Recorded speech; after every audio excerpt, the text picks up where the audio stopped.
और जब चलते हैं तो हम पीछे मुड़ के ना देखें या उन कार्यों को ना देखें जो हमें कोई दूसरा व्यक्ति बताए, चाहे भले ही सामने वाला कितना भी सामर्थ्य हो, लेकिन अगर परमेश्वर से हमने कमिटमेंट कर दी तो हमें पीछे नहीं मुड़ना। हालेलुया।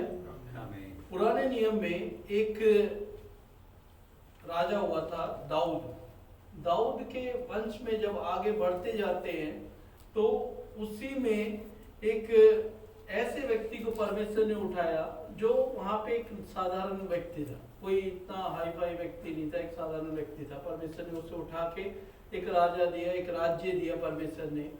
उसके बाद वहां पे क्या हुआ कि इजरायली लोगों ने क्या किया,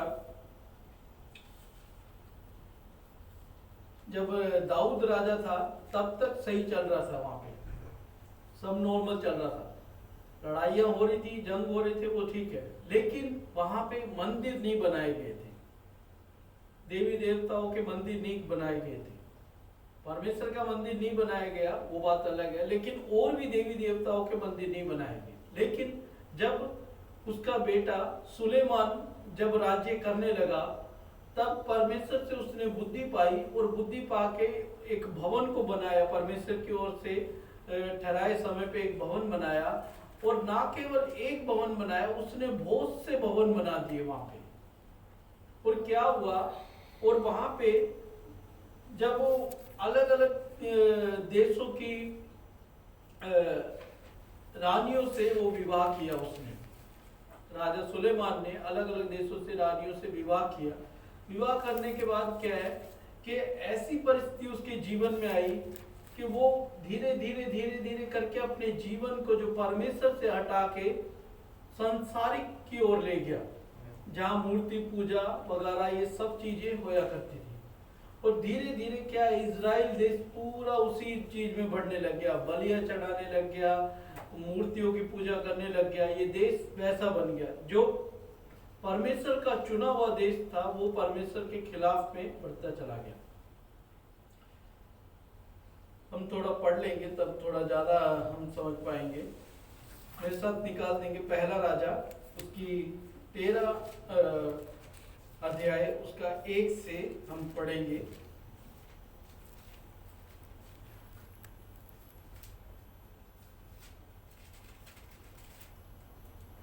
ये यरोबाम के विषय में है, ये हम पढ़ेंगे। पहला राजा 13 अध्याय उसका 1 से, जिस किसी ने निकाल लिया वो पढ़ देंगे। अब यहोवा ने ये वचन पाकर परमेश्वर का एक जन यहूदा से बेतेल को आया और यरोबाम धूप जलाने के लिए वेदी के पास खड़ा था। उस जन ने यहोवा से वचन पाकर वेदी के विरुद्ध यो पुकारा, वेदी हे वेदी, यहोवा यो कहता है कि सुन, दाऊद के कुल में योशिय्याह नामक एक लड़का उत्पन्न होगा। वह उन ऊंचे स्थानों के याजकों को जो तुझ पर धूप जलाते हैं तुझ पर बलि कर देगा और तुझ पर मनुष्यों की हड्डियां जलाई जाएंगी। और उसने उसी दिन यह कहकर उस बात का एक चिन्ह भी बताया, यह वचन जो यहोवा ने कहा है, इसका चिन्ह यह है कि यह वेदी फट जाएगी और इस पर की राख गिर जाएगी। तब ऐसा हुआ कि परमेश्वर के जन का यह वचन सुनकर जो उसने बेतेल के विरुद्ध पुकार कर कहा, यरोबाम ने वेदी के पास से हाथ बढ़ाकर कहा, उसको पकड़ लो। तब उसका हाथ जो उसकी ओर बढ़ाया गया था सूख गया और वह उसे अपनी ओर खींच न सका और वेदी फट गई और उस पर की राख गिर गई।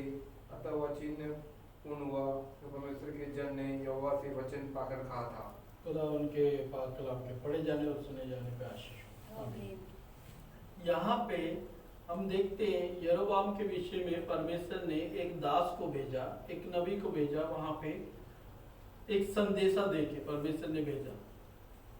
इस संदेशे का अर्थ क्या है? परमेश्वर कई बार क्या है कि आज के समय में, पुराने समय में हम देखें तो जो भी नबी होते थे, जो भी परमेश्वर के दास होते थे, वो केवल परमेश्वर की सुनते थे, मनुष्य की नहीं सुनते थे। लेकिन कई बार परिस्थिति क्या है कि उनके विरोध में बोलने के लिए कोशिश करती थी, कि भाई तुम ये चीजें कर लो, लेकिन क्या है वो कई बार नहीं करते थे कि नहीं हमें परमेश्वर ने कहा है हम नहीं करेंगे इन कार्यों को। अगर परमेश्वर ने कह दिया तो हम नहीं करेंगे, हम पीछे नहीं मुड़ेंगे। इसी विषय में जब ये जो नबी था, ये जो परमेश्वर का दास था, जब ये परमेश्वर की वहां पे अपने संदेश को सुनाया जो परमेश्वर ने उसे दिया था, जाके बोल दिया कि राजा तेरे साथ ऐसा ऐसा होएगा, इसका ये चिन्ह होएगा, वो तुरंत उसी समय वो चिन्ह हो गया पूरा। क्या हुआ, राजा का हाथ सूख गया। जब वेदी के हाथ सीखे उस समय वेदी के टाइम उसका हाथ सूख गया, ये चिन्ह पूरा हुआ। इससे ये वो राजा जान गया कि जो इस नबी ने, जो इस परमेश्वर के दास ने जो बोला है वचन, वो पूरा हुआ है। तब उस राजा ने उस नबी को बोला कि तू अपने परमेश्वर से प्रार्थना कर ताकि मेरा हाथ ठीक हो जाए। हालेलुया। और सही उसी प्रकार उस दास ने परमेश्वर से प्रार्थना की।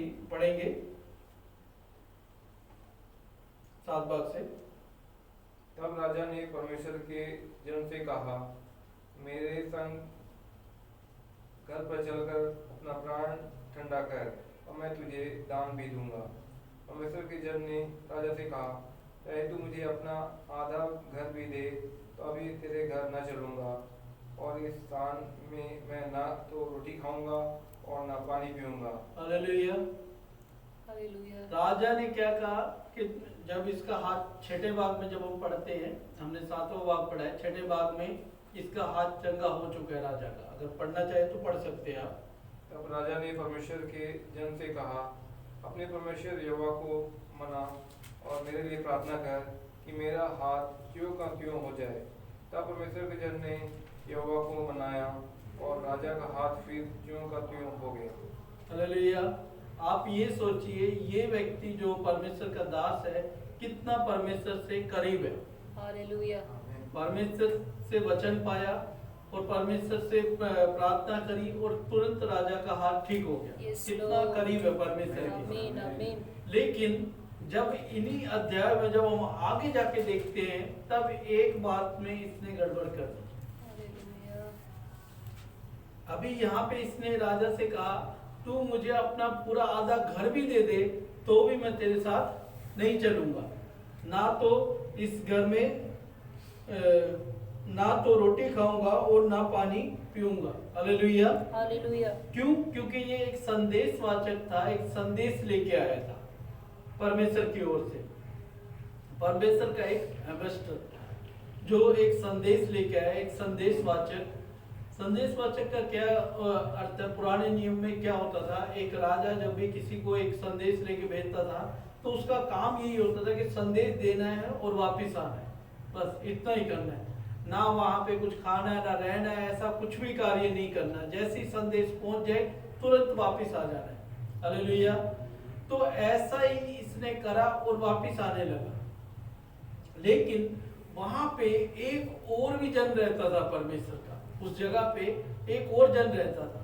उसके पास ये वचन नहीं पहुंचा, वचन इसके पास पहुंचा। लेकिन वो जो जन था, जो परमेश्वर का जन एक और रहता था वहीं पे उस जगह पे, उसके साथ इसकी मुलाकात होती है। हम 11 भाग में पढ़ेंगे। बेतेल में एक बूढ़ा नबी रहता था और उसके एक बेटे ने आकर उससे उन सब कामों का वर्णन किया जो परमेश्वर के जन ने उस दिन बेतेल में किए थे। और जो बातें उसने राजा से कही थी उनको भी उसने अपने पिता से कह सुनाया। उसके बेटों ने तो यह देखा था कि परमेश्वर का वह जन जो यहूदा से आया था किस मार्ग से चला गया। अतः उसके पिता ने उनसे पूछा, वह किस मार्ग से चला गया। उसने अपने बेटों से कहा, मेरे लिए गदही पर काठी बांधो। तब उन्होंने गदहे पर काठी बांधी और वह उस पर चढ़ा और परमेश्वर के जन के पीछे जाकर उसे एक बांज वृक्ष के नीचे बैठा हुआ पाया और उससे पूछा, परमेश्वर का जो जन यहूदा से आया था, क्या तू वही है? उसने कहा, हाँ वही हूँ। उसने उससे कहा, मेरे घर चलकर भोजन कर। उसने उससे कहा, मैं न तो तेरे घर संग लौट सकता और न तेरे संग घर में जा सकता हूँ, और न मैं इस स्थान में तेरे संग रोटी खाऊंगा। और ना पानी पीऊंगा, क्योंकि यहोवा के वचन के द्वारा मुझे यह आज्ञा मिली है कि वहाँ न तो रोटी खाना और ना पानी पीना, और जिस मार्ग से तू जाएगा उसे न लौटना। हालेलुया। ये वचन किसकी ओर से मिला उसे? यहोवा की तरफ से। यहोवा की ओर से मिला, परमेश्वर की ओर से उसे ये आज्ञा मिली थी। उस नबी को, उस दास को ये आज्ञा मिली थी, ना तो तू वहां पे रोटी खाना, ना पानी पीना, और ना वहां रहना, और वहां पे जिस मार्ग से तू जाए उस मार्ग से नहीं, दूसरे मार्ग से तुझे हालेलुया। वापस आना है। हालेलुया। ये उस जो दास था परमेश्वर का, उसको आज्ञा मिली थी। आमीन। लेकिन कई बार परिस्थितियां क्या होती है, हमारे विरोध में भी आती है। ये हमें ध्यान रखना है कि हमारा कमिटमेंट किसके साथ है। Yes Lord. सामने वाला चाहे कितना ही बड़ा नबी हो, चाहे सामने वाला कितना ही बड़ा कोई व्यक्ति भी क्यों ना हो, परमेश्वर में कितना भी बड़ा क्यों ना हो, अगर आपका कमिटमेंट परमेश्वर के साथ है तो उसकी नहीं सुननी आपने। क्यों? क्योंकि आपका जो कमिटमेंट है वो परमेश्वर के साथ है, मनुष्य के साथ नहीं है। ये हमें ध्यान रखना है। अगर परमेश्वर के साथ है तो परमेश्वर डील करेगा, अगर मनुष्य के साथ है तो मनुष्य डील करेगा। लेकिन इस नबी का, इस दास का कमिटमेंट परमेश्वर के साथ था, एक वाचा परमेश्वर के साथ थी, और परमेश्वर ने इसको ये आज्ञा दी थी कि ना तो तू वहां पे खाना खाना, ना पानी पीना, ना वहां रहना, और वापिस लौट के आ जाना, और जिस रास्ते से जाए उससे नहीं, दूसरे रास्ते से लौट के आ जाना। लेकिन इसके विरोध में जब ये परिस्थितियां हुई, जब ये चेंज किया अपने जीवन को, परमेश्वर की ना सुन के उस नबी की सुनी, तब इसके जीवन में गड़बड़ी आ गई। आगे पढ़े 16 भाग से। उसने उससे कहा, मैं न तो तेरे संग लौट सकता और न तेरे संग घर में जा सकता हूँ, और न मैं इस स्थान में तेरे संग रोटी खाऊंगा, ना पानी पीऊंगा, क्योंकि यहोवा के वचन के द्वारा मुझे यह आज्ञा मिली है कि वहाँ न तो रोटी खाना और न पानी पीना, और जिस मार्ग से तू जाएगा उससे न लौटना। उसने कहा, जैसा तू नबी है वैसा ही मैं भी नबी हूँ। मुझसे एक दूत ने यहोवा से वचन पाकर कहा कि उस पुरुष को अपने संग अपने घर लौटा ले आ कि वह रोटी खाए और पानी पिए। यह उसने उसे झूठ कहा। हालेलुया।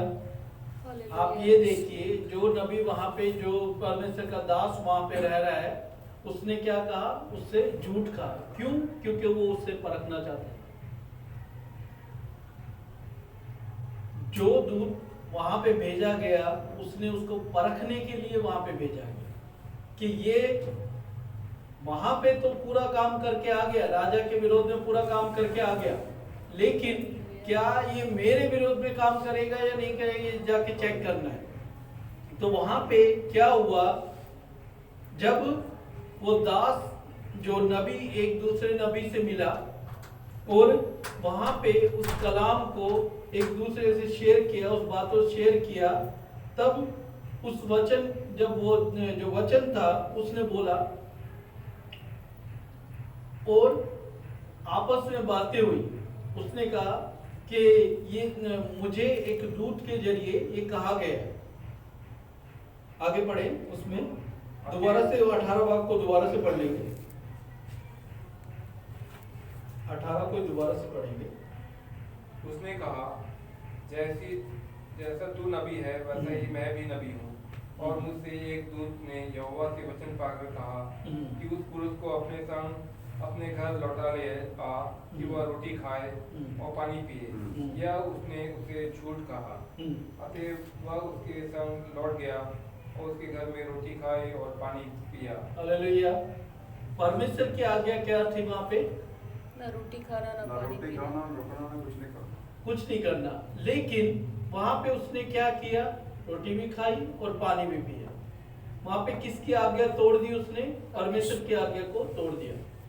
आज्ञा ये थी कि वहां पे नहीं ठहरना, नहीं पानी पीना, नहीं खाना खाना वहां पे। लेकिन उसने उस जो सामने उसके नबी था, उसने क्या कहा कि मैं भी परमेश्वर के द्वारा नबी हूँ, मुझे परमेश्वर की ओर से कहा गया, एक दूत ने कहा कि तू उसे ठहराना, पानी देना, खाना देना। लेकिन उसने उस नबी की मान ली लेकिन परमेश्वर की नहीं मानी जिसने उसे भेजा। हालेलुया। बाइबल में कोई मेंशन नहीं है कि ये नबी कितने साल पुराना नबी है, कितना जवान है, कितना बूढ़ा है, कुछ विषय में नहीं बताया गया। लेकिन जो सामने वाला नबी था, जो इसे कह के अपने घर लेके गया, उसके विषय में लिखा है वो एक बूढ़ा नबी था। हालेलुया। एक बुजुर्ग नबी था जो वहां पे काफी समय से रह रहा था। वो उसे लेके गया, अपने घर पे लेके गया और रोटी और पानी दिया और वहीं पे उसे शराब भी दे दिया। उसी नबी ने उसे शराब भी दे दिया। आगे पढ़ेंगे 20 भाग में। जब वे मेज पर बैठे ही थे कि यहोवा का वचन उस नबी के पास पहुंचा जो दूसरे को लौटा ले आया था। उसने परमेश्वर के उस जन को जो यहूदा से आया था पुकार के कहा, यहोवा यूं कहता है, इसलिए कि तूने यहोवा का वचन न माना, जो आज्ञा तेरे परमेश्वर यहोवा ने तुझे दी थी उसे भी नहीं माना, परंतु जिस स्थान के विषय उसने तुझसे कहा था उसमें न तो रोटी खाना और न पानी पीना, उसी में तूने लौट कर रोटी खाई और पानी भी पिया है। इस कारण तुझे अपने पुरखाओं के कब्रिस्तान में मिट्टी नहीं दी जाएगी। हालेलुया। हालेलुया। आप ये देखिए, वो सामने वाला जो नबी आया था, जो परमेश्वर का दास आया था, कितना कंफ्यूज हो गया। पहले वो नहीं मान रहा था, लेकिन मान के जब वो चला गया और वहीं से उसी दास जो सामने वाला जो नबी था उसने उसे शराब दिलवा दी। मेन क्या था कि ये भी परखा जाना था कि सच में ये उसी तरह से चलेगा कि नहीं चलेगा आगे तक। मेरे अजीजों, कई बार हम सोचते कि परमेश्वर ने मुझे बुलाया और परमेश्वर करवा रहा है। ये ध्यान रहे कि परमेश्वर, अब आप चल रहे हैं सीधे मार्ग पे तो परीक्षा भी तुरंत आ जाती है। अगर परमेश्वर से कमिटमेंट है कि परमेश्वर अगर कह दे कि ये कार्य नहीं करना और वहां पे जाके कोई दूसरा व्यक्ति खड़ा हो जाता है कि कहता है कि कोई दिक्कत नहीं है, मुझे परमेश्वर ने कहा है कि तुम ये कार्य करो, वो कहेगा नहीं मुझे परमेश्वर ने कहा नहीं करना, कहेगा मैंने परमेश्वर से कहा है, परमेश्वर ने मुझे कहा है करने के लिए, तुम करो उस कार्य को, तब कौन श्रापित होएगा? हम लोग खुद श्रापित हो जाएंगे। क्यों? क्योंकि हमने परमेश्वर से कमिटमेंट को तोड़ दिया। जो परमेश्वर से वाचा बांधी थी उसको हमने तोड़ दिया। आप ये देखिए, इस व्यक्ति ने परमेश्वर से जो वाचा बांधी, चाहे भले ही सामने वाला कोई भी क्यों ना हो, वो कितना बूढ़ा था, वो कितना जवान था, उससे कोई मैटर नहीं करता। उसने ये आगे पाई थी कि परमेश्वर से कि ना तो वहां पे पानी पीना, ना खाना खाना, ना वहां रहना, और जिस मार्ग से तू जाए उस मार्ग से नहीं आना। ये परमेश्वर से उसने आज्ञा पाई थी, लेकिन उस आज्ञा को उसने तुरंत तोड़ दिया। और उस नबी की जो वहां पे रहता था काफी समय से, उसकी सुन ली और उसी नबी ने उसी को दोबारा श्राप दे दिया कि तूने परमेश्वर का कहना नहीं माना। नबी का कहना मान लिया, लेकिन उस परमेश्वर का कहना नहीं माना जो तुझे यहाँ पे लेके आया। हालेलुया। कई बार हम अपने कार्यों में, अपने विषयों में उस खुदावन की मानते नहीं है जो हमें इस दुनिया में, इस पृथ्वी पे चला रहा है, और सामने वाले की बात मान लेते हैं जो हमें देखते कि ये तो हमारे सामने ही दिख रहा है, जिस्म में दिख रहा है, और जिस खुदावन की रूह हमारे अंदर कार्य कर रही है उसकी नहीं सुन पाते। मेरे अजीजों, कई बार ऐसी परिस्थितियों में हमारी जिंदगियां बर्बाद हो जाती है, और उसी समय थोड़ी दूरी पे जब हम इस कलाम को एक वचन में ही पूरा अध्याय पूरा खत्म हो जाता है, 13 भाग में शुरू होता है, 14 भाग में खत्म हो जाता है, इसी के अंदर इसकी जिंदगी आई, कहां से आया, कौन है, ज्यादा नहीं मालूम, इस नबी का नाम भी ज्यादा नहीं मालूम। यहाँ पे लिखा 13 भाग में, तब यहोवा से वचन पाकर परमेश्वर का एक जन यहूदा से बैतेल को आया। बस नाम क्या है नहीं मालूम, कहां जाना है मालूम नहीं है, कुछ नहीं पता। 13 भाग में स्टार्ट हुआ, 14 भाग में इसकी कहानी खत्म होगी। 14 भाग के अंदर अंदर जो श्राप इसने पाया था, जब वो वहां से निकलने लगा, थोड़ी दूरी पे एक शेर आया और उसे फाड़ खाया। और शेर ने ना तो उसे खाया भी नहीं, सिर्फ मार दिया। ये उसकी कहानी है। आप सोचिए, परमेश्वर की आज्ञा जहां हम टालते हैं वहां हमारी जिंदगी बर्बाद हो जाती है। अगर परमेश्वर से आपने कमिटमेंट कर रखा है, परमेश्वर से आपने एक वाचा बांध रखी है, तो सामने वाला कोई भी क्यों ना हो, आपके वाचा आपका परमेश्वर के साथ है। मूसा के जीवन में कितनी भी परिस्थितियां क्यों नहीं आई, जन उनके जो इजरायली लोग उसके विरोध में उसके मारने के लिए तैयार हो गए थे, लेकिन उसने कहा मैंने परमेश्वर से वाचा बांध रखी है। वो इजरायलियों के समान नहीं चला, जैसा इजरायलियों ने उनको ऊपर प्रेशर डाला वैसा नहीं चला। उसने कहा मैं परमेश्वर की सुनूंगा, मनुष्यों की नहीं सुनूंगा। आज मेरे अजीजों, हमें किसकी सुननी है? मनुष्यों की सुननी है या परमेश्वर की सुननी है? ये हमें तय करना है। हम किसकी बाट जो रहे हैं? प्रभु यीशु मसीह की बाट जो रहे हैं, ना कि किसी मनुष्य की बाट जो रहे हैं, ना कि किसी बहुत बड़े प्रचारक की बाट जो रहे। हम प्रभु यीशु मसीह की बाट जो रहे, जिसने हमारे लिए लहू बहाया है, जिसने हमें पापों से छुड़ाया, उसकी बाट जो रहे, उसके लिए हम अपने जीवन का परिश्रम संसार में कर रहे हैं। तो हमें किसके लिए, किसके पीछे चलना चाहिए? परमेश्वर के दिखाए हुए रास्ते पे चलना है, ना कि संसार में आप टीवी खोल के देखें, आप मोबाइल खोल के देखें, बहुत से पासवानों की लाइन लगी है, बहुत से प्रचारकों की लाइन लगी हुई है। कौन आपको सच्चाई के मार्ग पे लेके जा रहा है, यह आपको तय करना है। बहुत से लोगों ने अपने अपने मार्ग बना लिए, अपने अपने रास्ते बना लिए। आज संसार में लोग कहते हैं ये तो मेरी भेड़े हैं, कई कलीसियाएं कहती है ये तो मेरी भेड़े हैं, ये तो मेरे विश्वासी हैं। आप ये सोचिए, भेड़े कलीसिया ये सारी किसकी है? परमेश्वर की है। परमेश्वर ने हमें ठहराया है, परमेश्वर ने हमें सेवा के लिए ठहराया है। सारा जन, सारी कलीसिया परमेश्वर की है। हम कैसे कह सकते हैं कि हमारी भेड़े हमारे ही हैं? परिश्रम किया है ठीक है, लेकिन उस पे अधिकार परमेश्वर का है। हालेलुया। हमारा अधिकार नहीं है, परमेश्वर का अधिकार है।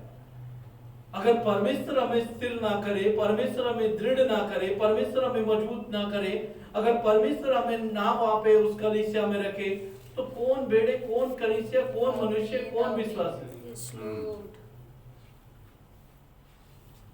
मेरे अजीजों, जो खुदावन के साथ हमारा रिश्ता है ना, वो मनुष्य के साथ नहीं हो सकता। शैतान हमें बार बारी भरमाता है और बार बारी गिराने की कोशिश करता है कि हम उसके वचनों में उसके साथ संबंध ना बना सके। क्योंकि जितनी बार आप परमेश्वर के साथ संबंध बनाने की कोशिश करेंगे, उतनी बार वो आपको गिराने की कोशिश करेगा। बार बारी आपके पुराने पापों के जरिए, पुरानी गलतियों के जरिए आपको बार बार फोन करेगा कि तूने ये पाप किया है, तूने ये गुनाह किया है, तू कैसे परमेश्वर के सामने खड़ा हो सकता है, या कैसे परमेश्वर तुझे माफ कर सकता है। बार बारी शैतान आपको ये चीजें दिमाग में डालता है। लेकिन एक समय आता है जब हम परमेश्वर में और ज्यादा गहराई में बढ़ते रहते हैं, शैतान के कानों को नहीं सुनते, शैतान के वचनों को नहीं सुनते, शैतान की बातों को नहीं सुनते, तो एक समय आता है जहां पे परमेश्वर अपने दूतों को भेज देता है, तब शैतान साइड हो जाता है और केवल फिर आपकी और परमेश्वर की बात रहती है। वहां कोई तीसरा नहीं होता। शैतान पीछे हट जाता है, कहता है अब मेरा काम नहीं है। हालेलुया। अय्यूब की पुस्तक में जब शैतान ने पूरी कोशिशें कर ली, उसको पूरी तरह से गिराने की कोशिश कर ली, गिरा भी दिया, समस्याएं डाल दी, एक साथ आप ये सोचिए पूरा परिवार उसका खत्म हो गया। तब भी वो शैतान यही सुनना चाहता था कि ये परमेश्वर की निंदा करे। हालेलुया। लेकिन खुदावन के कलाम में, पूरी बाइबल में परमेश्वर ने उसके नाम के लिए गवाही दी है कि वो एक ऐसा खरा मनुष्य है जो मेरी निंदा नहीं करता। हालेलुया। और सच में कलाम में जब हम पढ़ते हैं, सच में उसने निंदा नहीं करी परमेश्वर की, और परमेश्वर ने उसे वापस दुगना दिया। लेकिन मेन ये कि हमारा जो कमिटमेंट, उसका कमिटमेंट किसके साथ था? परमेश्वर के साथ था। भले ही सब कुछ उजड़ जाए, सब खत्म हो जाए, लेकिन मैं परमेश्वर की बुराई नहीं करूंगा। परमेश्वर ने दिया, परमेश्वर ने लिया, उसका धन्यवाद। हालेलुया। हालेलुया। हम कितनी बार हमारे जीवन में, कई बार नौकरियां चली जाती है, कई बार पारिवारिक समस्याएं आ जाती है, हम कितनी बार परमेश्वर का इनकार कर देते हैं। छोटी छोटी बातों पे हम परमेश्वर का इनकार कर देते हैं। कहते हैं आज मैं कलीसिया नहीं जाऊंगा, आज मैं मेरा मन नहीं कर रहा परमेश्वर से मैं प्रार्थना करने का, या आज मेरा मन नहीं कर रहा बाइबल पढ़ने का। क्यों? क्योंकि हम कई बार अपना क्रूस उठाना भूल जाते हैं। मेरे अजीजों, वचन ये कहता है कि अपना क्रूस उठाओ और मेरे पीछे हो जाओ, लेकिन हम बार बार ही अपने क्रूस को नीचे रख देते हैं और चलते बनते हैं। कहते हैं कि आज मैं अपने क्रूस को उठा के नहीं चलूंगा, आज मैं रेस्ट करूंगा, आज मैं अपने क्रूस को यहीं पे रख देता हूँ, आज मैं अपने क्रूस को लेके नहीं चलूंगा। क्यों?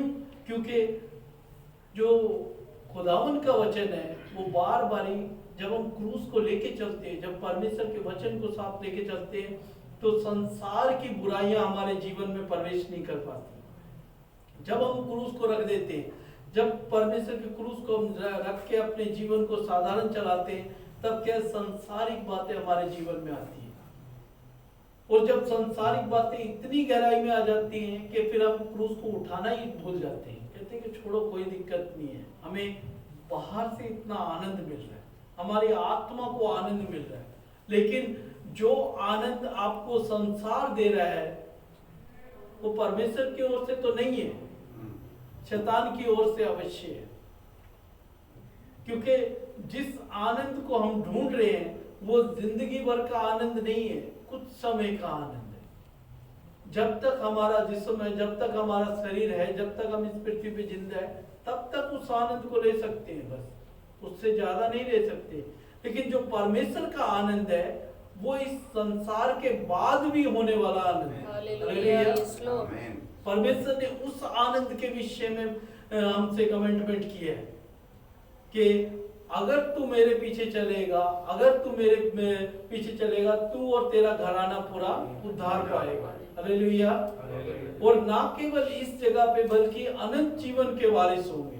आमीन। वो परमेश्वर ने हमारे साथ कमिटमेंट किया है। तो उस कमिटमेंट में हमें ये ध्यान रखना है, सामने वाला कोई भी क्यों ना आए, हमें उस कमिटमेंट से पीछे नहीं हटना।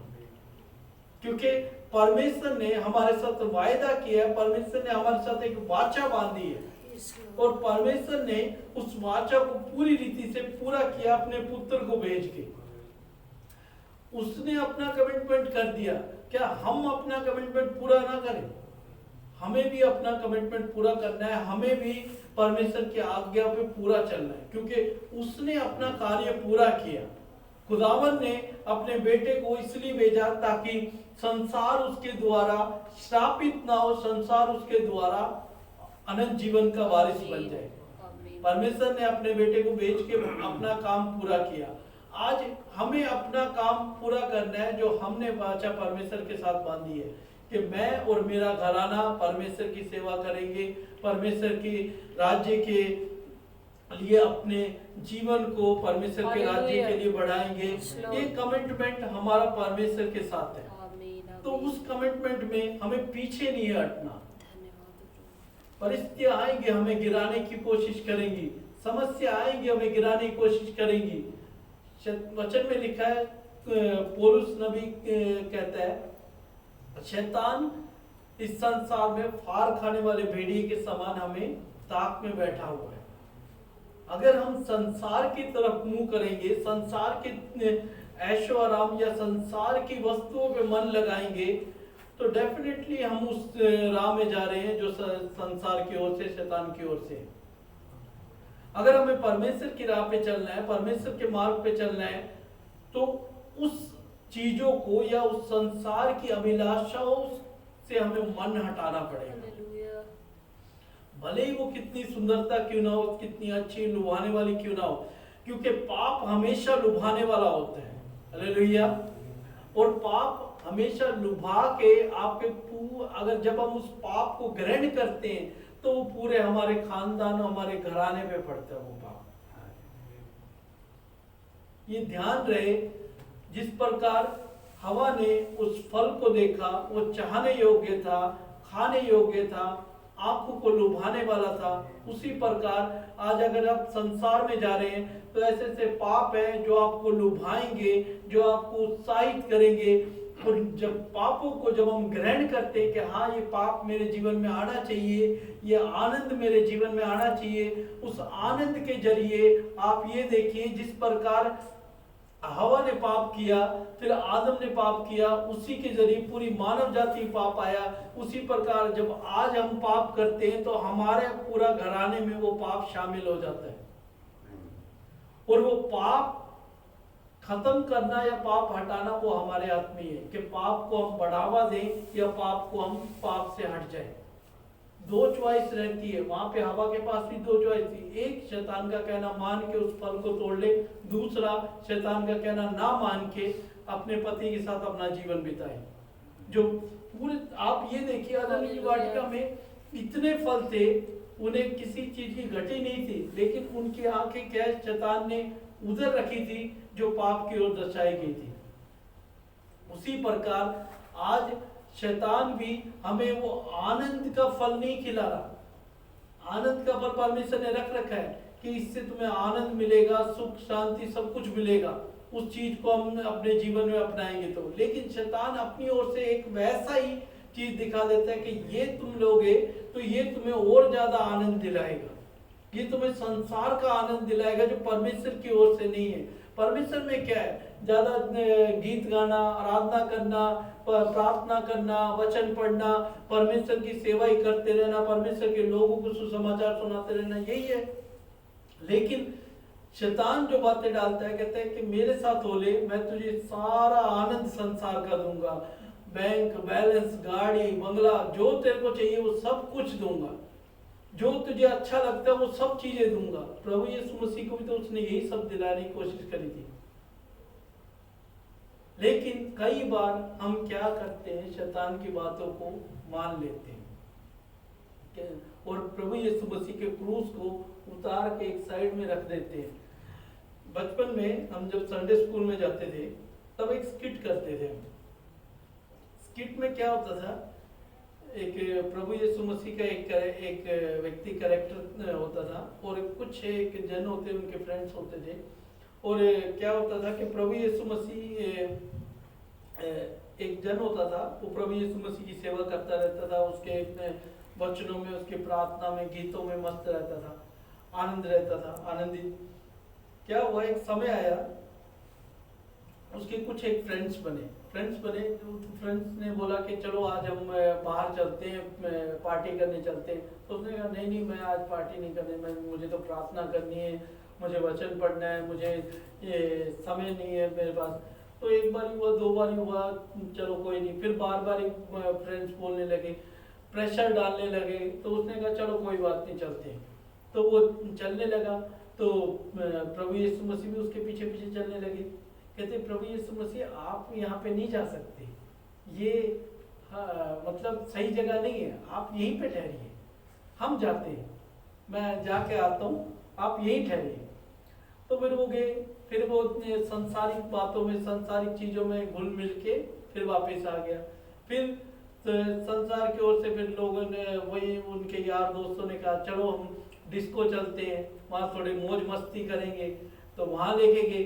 तो फिर प्रभु यीशु मसीह जा रहे थे, कहते कि प्रभु आप यहाँ पे ना चलिए, ये जगह सही नहीं है, आपके लिए सही नहीं है, हम जाके आते हैं। वहाँ पे बीड़ी सिगरेट सब चीजें हुई, संसारिक चीजें। तो कहने का मतलब ये है कि हम बार बार ही प्रभु को एक साइड ठहरा देते हैं और संसार की ओर बढ़ते चले जाते हैं, संसार के आनंद में हम शामिल हो जाते हैं। और एक समय जब ऐसा आता है कि हम इतने संसार के आनंद में जब घुल मिल जाते हैं और उस संसार के आनंद के साथ साथ हमारा जो शैतान अपने पापों को भी उसमें शामिल करता है, वो हमारे जीवन में आ जाता है। आप ये देखिए,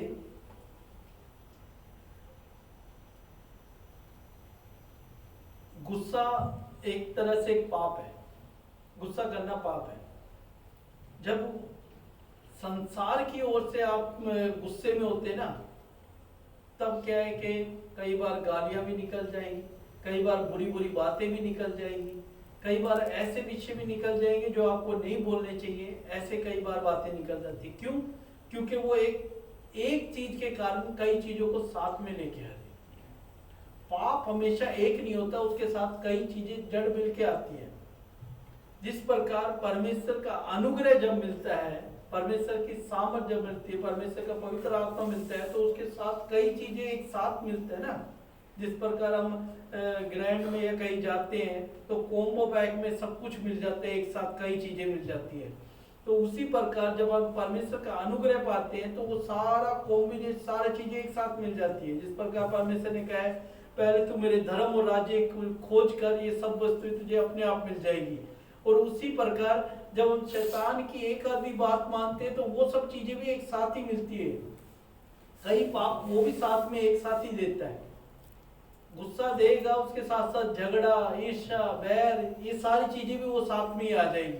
लेकिन वो कार्य तब नहीं करेगी, वो एकदम जब पॉइंट आएगा तब वो कार्य करने लग जाएगी। तो पाप क्या है? कई पापों को साथ में लेके आ जाता है। मेरे अजीजों, हमें सावधान रहना है कि हमें किसकी आज्ञाएं, किसकी बातों पे कार्य करना है। परमेश्वर से जब कमिटमेंट कर दिया, ये अध्याय आप जाके विस्तार से आप घर में पढ़ सकते हैं कि उस परमेश्वर के नबी के साथ क्या हुआ, उस विषय में यहाँ पे लिखा हुआ है। लेकिन कहने का मतलब ये है कि आज जो हमारा कमिटमेंट है परमेश्वर के साथ, उसे हमें कितनी सीरियस होके परमेश्वर के साथ चलना है और कितनी गंभीरता से परमेश्वर के साथ लेके चलना है, क्योंकि समय निकट है। आमीन आमीन। बहुत सी चीजें आएंगी। Yes Lord. मैं ये नहीं कहता कि आप प्रचार ना सुने, सब चीजें सुने, लेकिन अपने कानों को सावधानी से खोल के रखें कि क्या ये प्रचार या क्या ये संदेश आपकी आत्मा को स्वर्ग ले जाने के लायक है या नहीं है। क्योंकि बहुत सा प्रचार ऐसा भी आपको मिलेगा संसार में जो आपको आपके विश्वास में से डगमगा जाएगा। हालेलुया। आपका विश्वास जाता रह जाएगा। जो दृढ़ विश्वास जो आपका परमेश्वर पे है, उस विश्वास से आप पीछे हट सकते हैं, आमीन। क्योंकि ऐसा संदेश भी आपको मिल सकता है संसार में। तो मेरे अजीजों, ध्यान रहे, क्योंकि समय बहुत कम है। इस बहुत कम समय में तैयारियां बहुत करनी है। हालेलुया। ना केवल हमें बचना है, अपने परिवार को भी, अपने रिश्तेदार, अपने भाई बहन, अपने दोस्त, सभी को हमें उस दौड़ में शामिल करना है जो परमेश्वर की ओर से ठहराई गई है। आइए हम अपने स्थान पर